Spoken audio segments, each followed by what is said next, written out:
श्री गणेशाय नमः। दोस्तों, सनातन धर्म में एकादशी का विशेष महत्व है।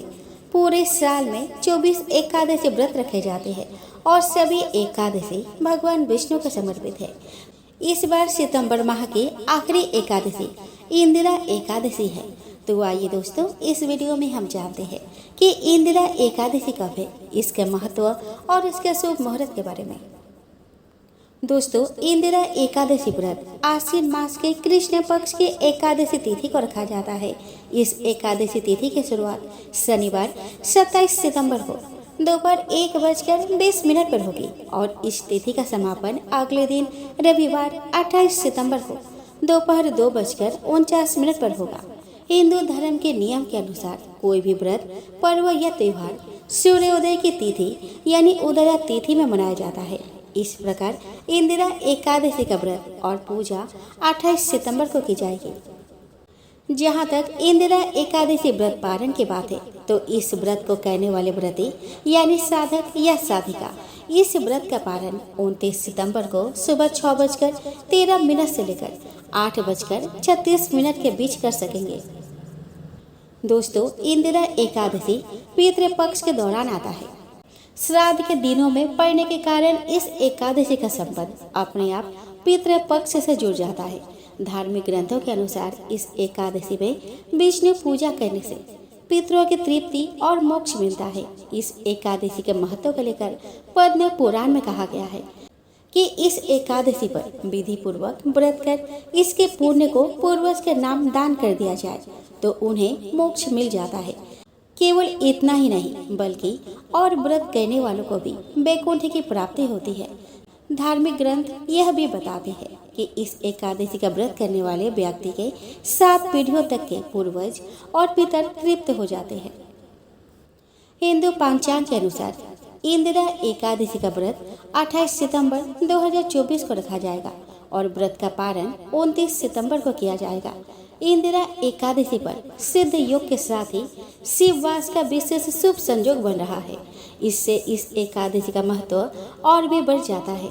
इस एकादशी की पूजा 28 सितंबर को सूर्योदय के बाद दिन के 2:49 के बीच कभी भी कर सकते हैं, लेकिन इस दिन अभिजीत मुहूर्त में 11:47 से 12:35 के बीच इंदिरा एकादशी की पूजा का श्रेष्ठ फल मिल सकता है। दोस्तों, इंदिरा एकादशी की खास बात यह है कि यह पितृपक्ष में आती है, इसीलिए इसका महत्व और भी ज्यादा बढ़ जाता है। ग्रंथों के अनुसार इस एकादशी पर विधि पूर्वक व्रत कर इसके पुण्य को पूर्वज के नाम पर दान कर दिया जाए तो उन्हें मोक्ष मिल जाता है और व्रत करने वालों को वैकुंठ की प्राप्ति होती है। पद्म पुराण के अनुसार इस एकादशी व्रत करने वाले व्यक्ति के 7 पीढ़ियों तक के पितृ तर जाते हैं। इस एकादशी का व्रत करने वाले भी स्वयं मोक्ष प्राप्त करता है। इंदिरा एकादशी का व्रत करने और भगवान विष्णु की विधिवत पूजा करने से वैकुंठ धाम की प्राप्ति होती है। पुराणों में बताया गया है कि जितना पुण्य कन्यादान, हजारों वर्षों की तपस्या और उससे अधिक पुण्य एकमात्र इंदिरा एकादशी व्रत करने से मिल जाता है। आश्विन महीने की एकादशी पर घी, दूध, दही और अन्य दान का विधान ग्रंथों में बताया गया है। इस तिथि पर जरूरतमंद लोगों को खाना खिलाया जाता है। ऐसा करने से पितर संतुष्ट होते हैं। इन चीजों का दान करने से सुख और समृद्धि बढ़ती है, धन लाभ होता है और सेहत अच्छी रहती है।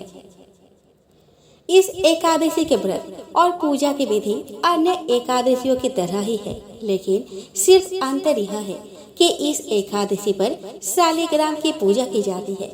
इस दिन स्नान आदि से पवित्र होकर सुबह भगवान विष्णु के सामने व्रत और पूजा का संकल्प लेना चाहिए। अगर पितरों को इस व्रत का पुण्य देना चाहते हैं तो संकल्प में भी बोले। इसके बाद भगवान शालिग्राम की पूजा करें। भगवान शालिग्राम को पंचामृत से स्नान करवाएं। पूजा में अबीर, गुलाल, अक्षत, यज्ञोपवीत, फूल होनी चाहिए। इसके साथ ही तुलसी पत्र जरूर चढ़ाएं।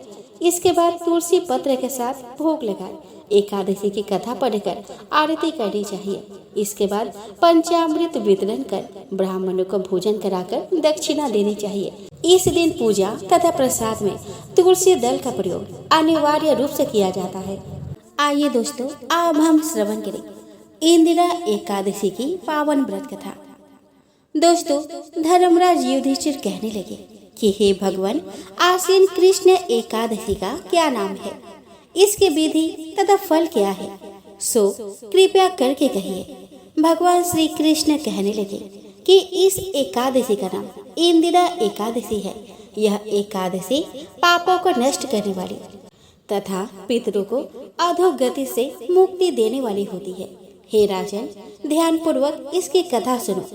इसके सुनने मात्र से ही वाजपेयी यज्ञ का फल मिलता है। प्राचीन काल में सतयुग के समय में महिष्मति नाम की एक नगरी में इंद्रसेन नाम का एक प्रतापी राजा धर्म पूर्वक अपनी प्रजा का पालन करते हुए शासन करता था। वह राजा पुत्र, पौत्र और धन आदि से संपन्न और विष्णु का परम भक्त था।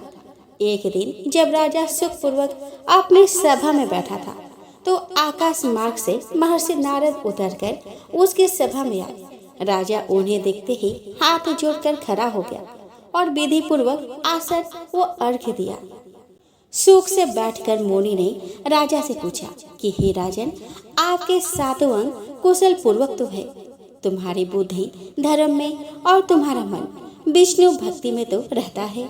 देवर्षि नारद की ऐसी बातें सुनकर राजा ने कहा कि हे महर्षि, आपकी कृपा से मेरे राज्य में सब कुशल है तथा मेरे यहाँ यज्ञ कर्म आदि सुकृत हो रहे हैं। आप कृपा करके अपने आगमन का कारण कहिए। तब ऋषि कहने लगे कि हे राजन, आप आश्चर्य देने वाले मेरे वचनों को सुनो। मैं एक समय ब्रह्मलोक से यमलोक को गया। वह श्रद्धा पूर्वक यमराज से पूजित होकर मैंने धर्मशील और सत्यवान धर्मराज की प्रशंसा की। उसी यमराज के सभा में महान ज्ञानी और धर्मात्मा तुम्हारे पिता को एकादशी का व्रत भंग होने के कारण वहां पर देखा। उन्होंने कहा कि पूर्व जन्म में कोई विघ्न हो जाने के कारण मैं यमराज के निकट रह रहा हूँ। सो हे पुत्र, यदि तुम आश्विन कृष्ण इंदिरा एकादशी का व्रत मेरे निमित्त करो तो मुझे स्वर्ग की प्राप्ति हो सकती है। इतना सुनकर राजा कहने लगा कि हे महर्षि, आप इस व्रत की विधि मुझसे कहिए। नारद जी कहने लगे कि आश्विन माह के कृष्ण पक्ष के 10वीं के दिन प्रातः काल श्रद्धा पूर्वक स्नान आदि से निवृत्त होकर पुनः दोपहर को नदी आदि में जाकर स्नान करें। फिर श्रद्धा पूर्वक पितरों का श्राद्ध करें और एक बार भोजन करें। प्रातः काल होने पर एकादशी के दिन दातुन आदि करके स्नान करें। फिर व्रत के नियमों को भक्ति पूर्वक ग्रहण करता हुआ प्रतिज्ञा करें कि मैं आज संपूर्ण भोगों को त्याग कर निराहार एकादशी का व्रत करूंगा। हे अच्युत, हे पुंडरीकाक्ष, मैं आपके शरण में हूँ, आप मेरी रक्षा कीजिए। इस प्रकार नियम पूर्वक शालिग्राम की मूर्ति के आगे विधि पूर्वक श्राद्ध करके योग्य ब्राह्मणों को फलहार का भोजन कराए और दक्षिणा दे। पितरों के श्राद्ध से जो बच जाए उसको सूंघ कर गौ को दे और धूप दीप गंध पुष्प नैवेद्य आदि सब सामग्री से ऋषिकेश भगवान का पूजन करे।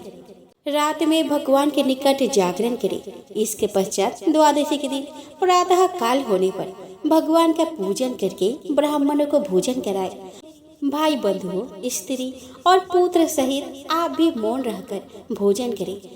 नारद जी कहने लगे कि हे राजन, इस विधि से यदि तुम आलस्य रहित होकर इस एकादशी का व्रत करोगे तो तुम्हारे पिता अवश्य ही स्वर्गलोक को जाएंगे।